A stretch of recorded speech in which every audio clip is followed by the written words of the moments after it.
Bonjour à toutes les frères et sœurs en Jésus-Christ du monde entier. Notre message sera le parfum de Christ. Prions avant d'apporter le message. Père, dans le nom du Seigneur Jésus-Christ, Seigneur, nous te remettons ce moment, ce temps. Nous te prions pour que ta parole, par ton Saint-Esprit, nous éclaire encore. Guide-nous, conduis-nous dans toute la vérité. Seigneur, nous avons besoin de toi à chaque instant, à chaque minute, à chaque seconde de nos vies. Seigneur, nous voulons que cette parole nous révèle encore qui tu es. Plus nous te connaissons, plus nous sommes dans l'adoration et la louange. Nous avons encore plus besoin de te connaître, Seigneur. Révèle-nous une autre dimension de toi. Bénis mes frères et sœurs qui sont présents à travers l'écoute de cette chaîne, afin que nous puissions être transformés de plus en plus à ton image, car tout disciple accompli sera comme son maître. Seigneur Jésus-Christ, tu es notre maître et notre Dieu. Seigneur, enseigne-nous ta parole. Amen. Voilà, frères et sœurs, que le Seigneur soit béni pour sa parole. Sans plus tarder, frères et sœurs, nous allons prendre la parole. Nous sommes dans le livre de 2 Corinthiens, chapitre 2, versets 14 à 17. 2 Corinthiens, chapitre 2, versets 14 à 17. Nous faisons la lecture qui nous dit « Grâce soit rendue à Dieu qui nous fait toujours triompher en Christ et qui répand par nous en tout lieu l'odeur de sa connaissance. Nous sommes en effet pour Dieu le parfum de Christ parmi ceux qui sont sauvés et parmi ceux qui périssent. Aux uns une odeur de mort, donnant la mort, aux autres une odeur de vie, donnant la vie, et qui est suffisant pour ces choses. Car nous ne falsifions point la parole de Dieu, comme font plusieurs, mais c'est avec sincérité, mais c'est de la part de Dieu que nous parlons en Christ devant Dieu.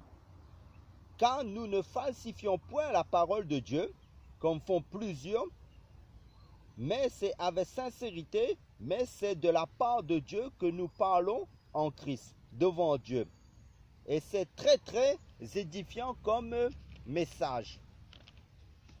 Et l'apôtre Paul dit, il parlait, n'est-ce pas, lui ainsi que les autres apôtres parlaient avec sincérité devant Dieu.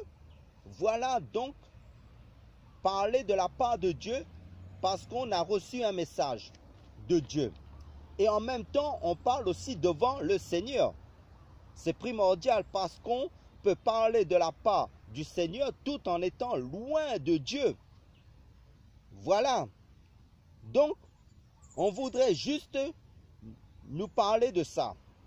Nous devons être des hommes et des femmes qui parlent de la part de Dieu parce qu'ils ont reçu un message et qui parlent aussi devant le Seigneur.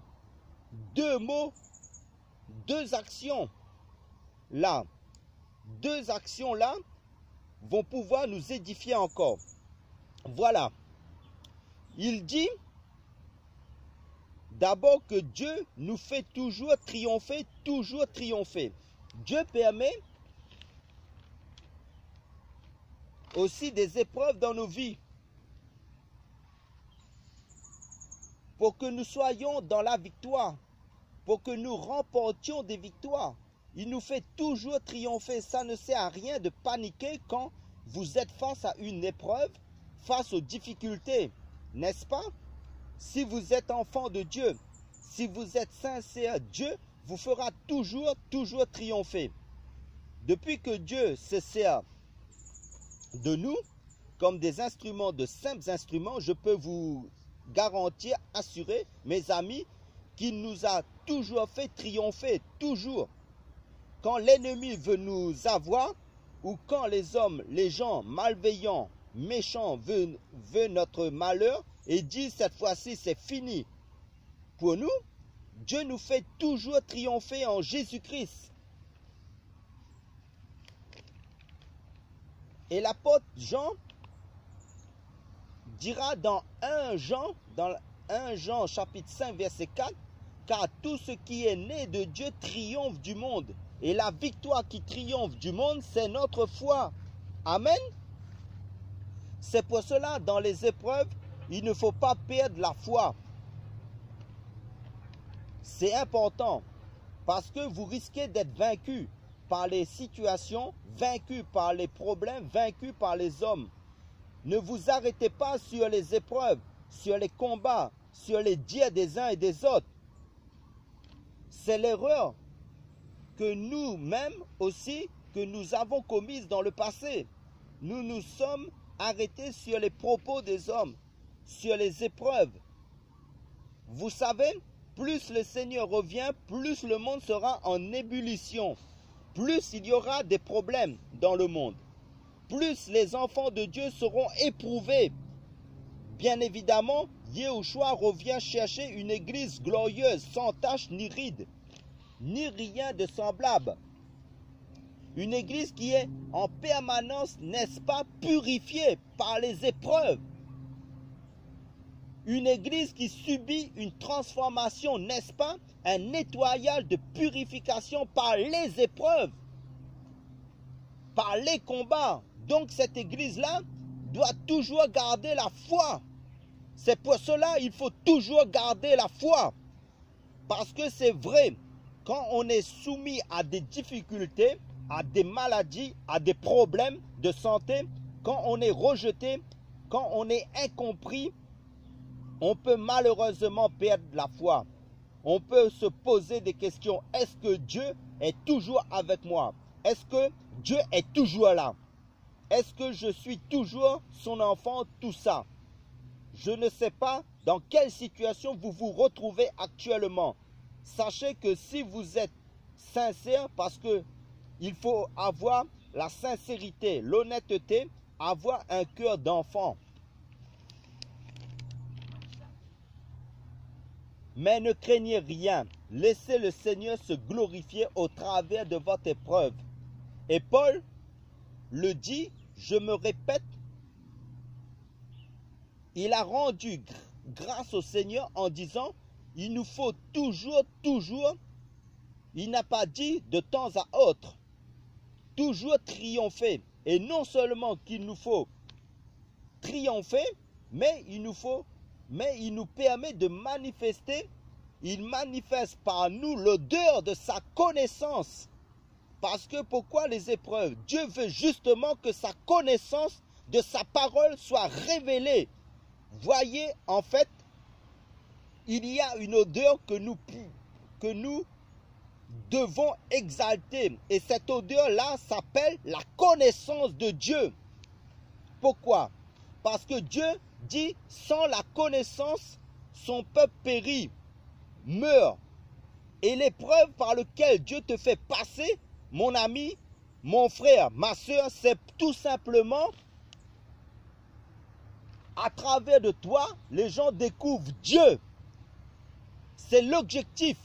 C'est ça en fait de Dieu. Donc nous sommes des instruments, bien sûr, nous pleurons, bien sûr nous souffrons, bien sûr nous gémissons, mais il y a une odeur qui doit se dégager de nous. Et vous savez, pour qu'un animal, pour qu'un fruit exalte son odeur, n'est-ce pas, une odeur, un parfum, de l'arôme du fruit, il faut qu'il mûrisse, il faut qu'il soit mûr. Voilà, un fruit qui n'est pas encore mûr ne peut pas, mes amis, dégager une bonne odeur. Et pareil, vous savez quand Noé a fait un holocauste à Dieu, a présenté cet animal à Dieu, la parole nous dit Dieu va, n'est-ce pas, sentir une bonne odeur. Il aurait fallu que le feu soit là. Il aurait fallu que l'animal soit consumé par le feu pour que l'odeur, la bonne odeur, monte vers le Seigneur. Afin que Dieu prenne la décision de ne plus détruire le monde par l'eau, par les eaux. Il y a des gens comme ça, il y a des enfants de Dieu passent par des souffrances parfois terribles comme Job l'a vécu. l'épreuve par laquelle Dieu te fait passer ne va pas te tuer, te conduire à la mort. Je veux dire à la mort de ton âme. Au contraire, c'est une épreuve que Dieu a préparée, Dieu a prévue dans son amour pour t'amener encore plus loin, pour que l'odeur de son être, de sa connaissance, l'odeur de son amour se répand autour de toi. Car il y a des gens qui passent par la même souffrance que toi et qui n'ont pas le Seigneur et qui viendront te voir pour savoir comment tu as fait pour tenir, comment tu as fait pour remporter cette victoire. Et c'est là, tu diras, ce n'est pas moi, c'est le Seigneur qui a agi. Voilà, alléluia. Donc Dieu nous fait toujours triompher. Pourquoi? Parce que Satan nous fait toujours, n'est-ce pas? Il nous attaque toujours, pas de temps à autre. Nos ennemis veulent toujours notre mort. Ils ne se fatiguent pas. Pendant que vous êtes là, il y en a des gens qui font des plans, des projets pour vous détruire. Voyez, il y a des gens qui se retrouvent entre eux, qui ne peuvent pas se passer de vous, qui vont vous suivre de près de tout ce que vous faites. Parce que Dieu vous a appelé tout simplement, parce que vous êtes de Dieu. Voilà. Et c'est pour ça, et c'est pour cela Dieu nous fait toujours triompher. Satan nous attaque toujours, les gens nous critiquent toujours, mais Dieu nous fait, en fait, toujours triompher. Voilà. Vous savez, un enfant de Dieu qui est au service du Seigneur ne cherche pas à savoir qui fait quoi. Qu'est-ce que les gens font? Il ne s'occupe pas des gens. Il ne se préoccupe pas de ce que les gens font. Mais les enfants de Dieu, par contre, leurs ennemis se préoccupent en permanence de ce qu'ils font. Pourquoi? Parce qu'ils n'ont pas ce que vous avez, ce que nous avons. Ils n'ont pas ça. Ils vont vouloir savoir ce qui se passe chez vous. Ils vont chercher à vous épier tout ça. Parce qu'ils ne sont pas tranquilles.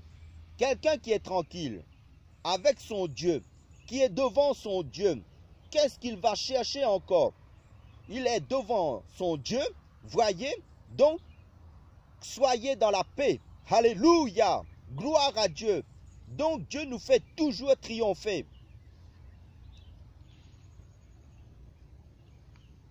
Car nous sommes la bonne odeur de Christ de la part de Dieu. En fait, les gens qui viennent de la part de Dieu sont une bonne odeur de Christ. C'est-à-dire, Dieu nous envoie parce que nous venons de sa part. Nous parlons de sa part, ben forcément, nous allons exalter une bonne odeur. Nous allons dégager une odeur agréable qui fera tous ceux qui se reconnaissent dans cette odeur-là, tous ceux qui sont du Seigneur seront forcément touchés. Voilà. Donc, il y en a, cette odeur-là produit chez qui? Cette odeur produit la mort aussi. Ben oui, vous savez, vous êtes une bonne odeur de la part du Seigneur parce que vous êtes son enfant. Parce qu'il faut passer par les épreuves. Pourtant, cette bonne odeur, pour certains, elle est néfaste, mauvaise. Donc, vous n'aurez jamais l'approbation de tout le monde. On ne sera jamais plébiscité parce que Dieu lui-même ne peut pas, Dieu n'est pas plébiscité par tout le monde. Vous avez quand même des gens qui trouvent des choses à reprocher au Seigneur, même parmi les chrétiens. Ils l'accusent et les inconvertis n'en parlons pas, même pas. Certains disent, si Dieu existe, pourquoi il y a autant de problèmes? Laissez-nous tranquilles avec votre Dieu. Voyez, notre Créateur n'est pas plébiscité par tout le monde. À combien plus forte raison, nous autres? C'est pour cela qu'il ne faut plus vous arrêter sur les dires des hommes. Peu importe ce que les gens disent de vous, sur vous. Ce ne sont pas eux qui vous ont créé. Donc si Dieu lui-même, on l'accuse, et toi, et moi, alors on avance. Qu'ils disent, tes sorciers, que Dieu soit béni. Peu importe leurs propos. Il faut, mes bien-aimés, en Jésus-Christ, ne plus accorder du crédit ou de perdre du temps avec ce monde-là. Avançons. Avancez dans votre marche chrétienne. Voilà, avancez. Et l'odeur que vous êtes là, pour certains, cette odeur les tue.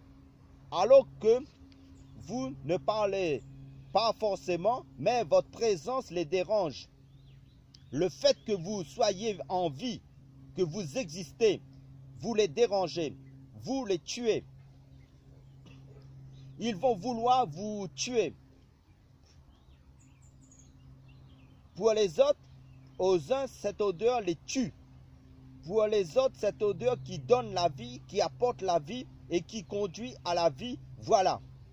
Alors Paul disait justement, comme je disais tout à l'heure, nous sommes de Dieu. Nous parlons de la part de Dieu. Donc, tout enfant de Dieu parle de la part de Dieu, c'est-à-dire son origine, c'est le Seigneur. Sa source, c'est le Seigneur. Et il parle non seulement de la part du Seigneur, mais aussi devant Dieu, c'est-à-dire en présence du Seigneur, dans la présence du Seigneur. Élie pouvait se tenir devant Akab en lui disant en face de Yahweh en présence duquel je me tiens est vivant, ou Yahweh devant qui je me tiens est vivant. Donc s'il a pu affronter Akab, et Élie, bien sûr, c'est parce qu'il se tenait d'abord devant Dieu. Si quelqu'un se tient devant Dieu, dans la prière, dans la méditation quotidienne de la parole de Dieu, il peut faire face à toutes sortes de situations dans sa vie. Voilà. Quand on est devant le Seigneur, dans sa présence, notre cœur est restauré. Notre front durcit comme un diamant et nous pouvons affronter toutes sortes de situations. Voilà. C'est pour cela que nous pouvons parler des choses sans se poser la question, à savoir comment certains vont réagir. Nous tenons grâce au Seigneur devant lui, dans sa présence, pour tenir ferme. Si vous voulez réussir dans la vie, si vous voulez tenir ferme face aux épreuves, si vous voulez être, mes amis, triomphants, mais il faut simplement rester devant Dieu. Pourquoi? Parce que Dieu est la source, parce que Dieu est l'eau de la vie, l'eau de vie. Nous sommes des arbres sur le plan spirituel. Aussi, d'après le psaume chapitre 1, comment voulons-nous porter des fruits si on n'est pas dans la présence de Dieu?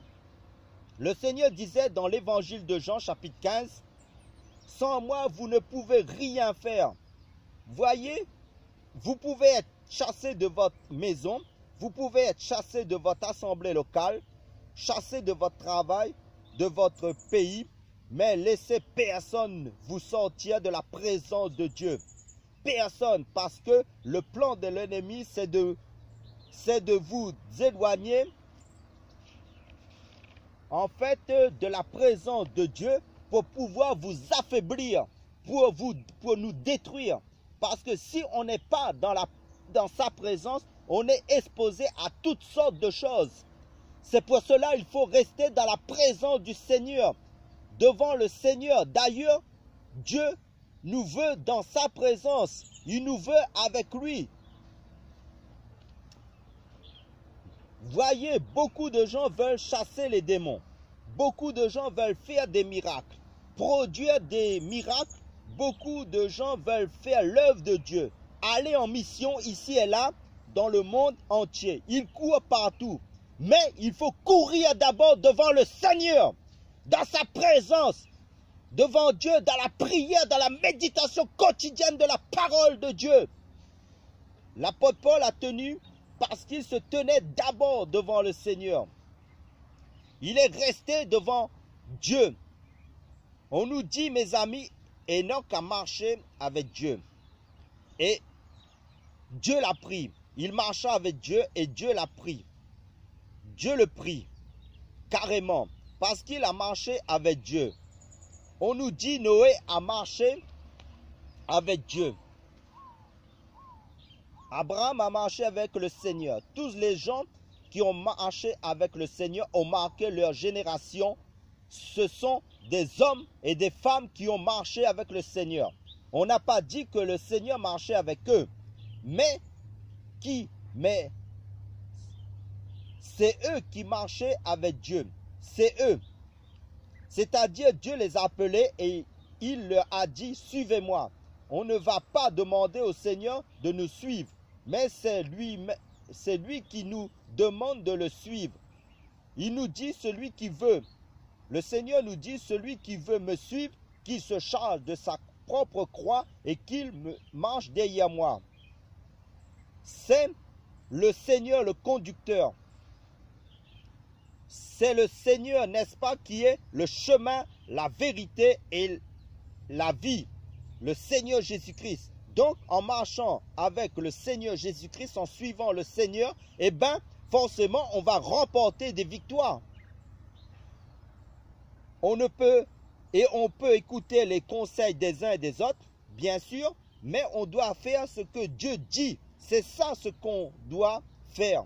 On écoute les gens, ah, quelqu'un veut donner un conseil. Il n'y a pas de souci. Qu'est-ce que tu proposes? D'abord, d'accord, mais à la fin, c'est ce que Dieu dit qu'il faut absolument faire. Voilà, Paul, rendez grâce au Seigneur parce que lui-même est passé par des difficultés, des combats, des épreuves comme pas possible. Il a été lapidé plusieurs fois. Il a été emprisonné. Il était en péril parmi des faux frères. Ah oui, frères et sœurs. Et il le dit, là, c'est terrible. Il était en péril dans les eaux. Partout, combien de fois Paul n'a pas gémi, pleuré, souffert, tout ça. Mais à la fin de sa vie, Paul a su dire, il a pu dire, j'ai combattu le bon combat, j'ai gardé la foi, j'ai achevé la course. Alléluia, gloire à Jésus-Christ. Quelle parole! C'est-à-dire, malgré les épreuves, Dieu l'a fait triompher. Il dira la couronne de justice m'est réservée, la couronne de gloire. Donc, chrétiens, frères et sœurs, plus le Seigneur revient, plus les temps seront difficiles. Soyons des hommes et des femmes qui tiennent ferme et qui restent devant le Seigneur en premier lieu et qui remportent des victoires pour le Seigneur et qui ne baissent pas les bras face à la persécution, qui ne vendent pas le message que Dieu leur a donné, qui restent fidèles, qui persévèrent. On rencontre des gens de toutes sortes. L'évangile nous a été confié pour le proclamer à tous. Le Seigneur a dit, faites de toutes les nations des disciples. C'est-à-dire, il ne parle pas des nations en tant que ville, tout ça, bâtiment. Il parle des individus. Le mot nation vient du grec eknos, qui parle d'ethnique. C'est des individus. Et parmi ces individus, vous avez des sorciers, vous avez des gens qui sont policiers, avocats, sénateurs, députés, présidents. Vous avez des hommes et des femmes de toutes sortes, des pauvres, des riches, des blancs, des noirs, des politiciens. En fait, c'est le filet qui est jeté dans la mer, dans l'eau, et quand on sort le filet de l'eau, il y a toutes sortes de poissons. C'est ça l'évangile. Voilà, nous ne faisons pas partie d'une quelconque organisation humaine ou d'un parti quelconque ou parti politique. Non, non. Nous voulons annoncer la parole à tous ces gens qui sont dans tous ces partis, partout dans le monde, pour dire ce sont des prisons et il faut qu'ils découvrent le véritable sauveur, Yahushua HaMashiach. Notre Seigneur et Sauveur. Jésus était approché de tous, par tous. Toutes sortes de personnes, des pharisiens, quand ils venaient, parfois ils venaient manger chez eux. Il allait même un jour, un voleur, il allait parce que Jésus avait un objectif. Même un jour, un voleur l'a invité, un truand, Zaché. Quand il est allé, Tout le monde l'a boudé. Ah, les religieux, ce n'est pas normal. Ils pensent tout connaître. Non, Jésus aurait dû rester avec nous. Vous voyez, les religieux, ils veulent vous éloigner de la vision du Seigneur. Voilà, ils sont tellement religieux qu'ils croient être meilleurs que les autres. Voilà, un jour, le Maître, le Seigneur Jésus-Christ, on l'a invité chez un pharisien. Il était assis là, à table. On nous dit qu'une femme prostituée vient et cette femme pleure avec ses cheveux, ses larmes, avec ses pleurs, mouille les pieds du Seigneur avec ses cheveux. Les essuie, tout ça. Et le pharisien qui l'a invité, Jésus est trop fort. On t'invite chez quelqu'un,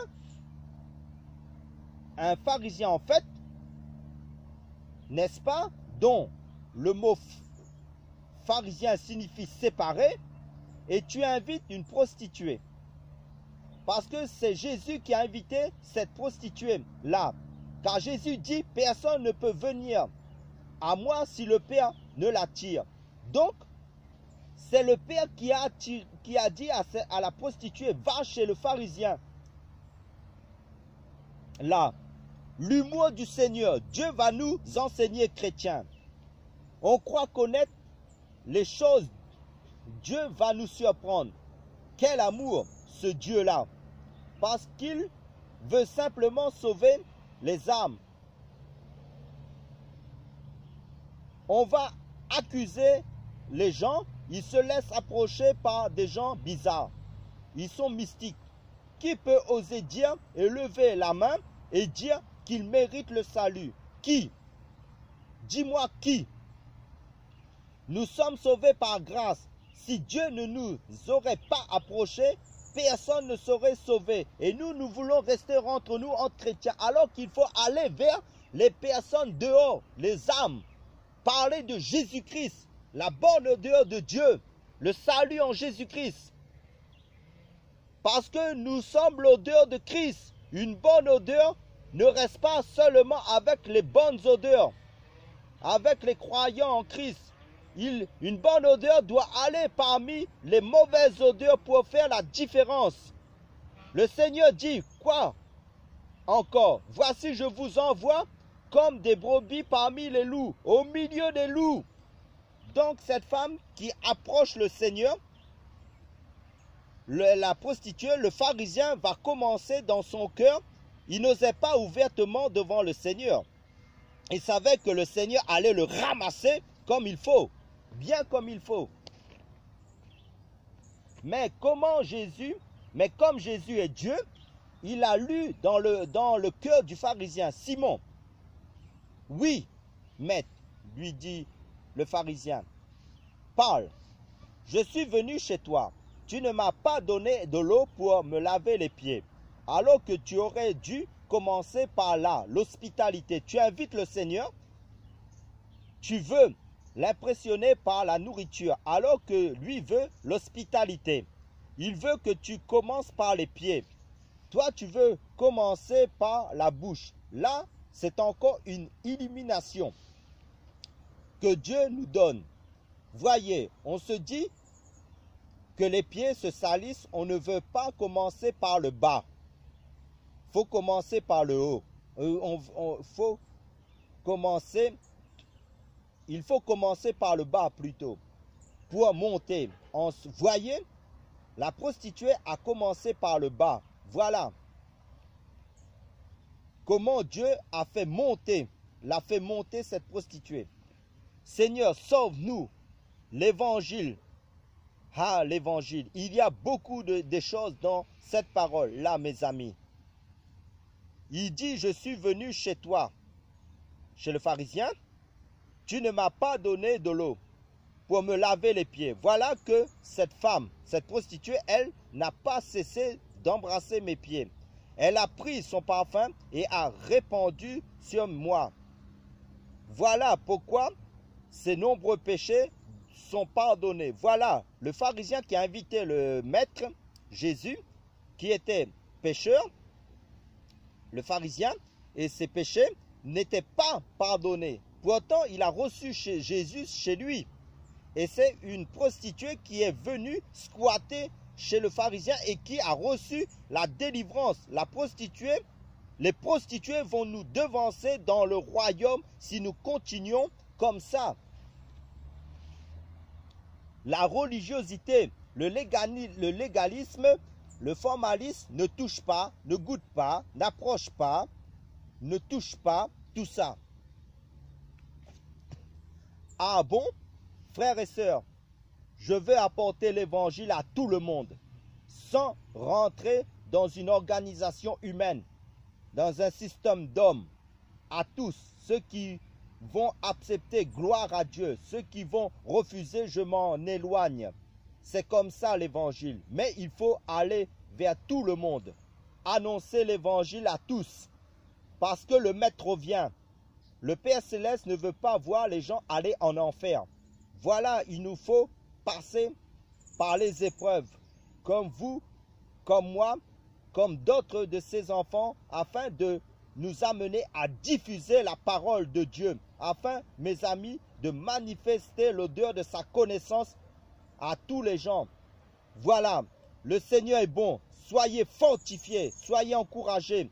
Je voudrais juste vous encourager à persévérer malgré les épreuves, malgré les dires des gens, malgré les attaques de l'ennemi. Laissons Dieu nous façonner, avançons pour la gloire de notre Seigneur Jésus-Christ. Amen. Prions pour conclure notre message.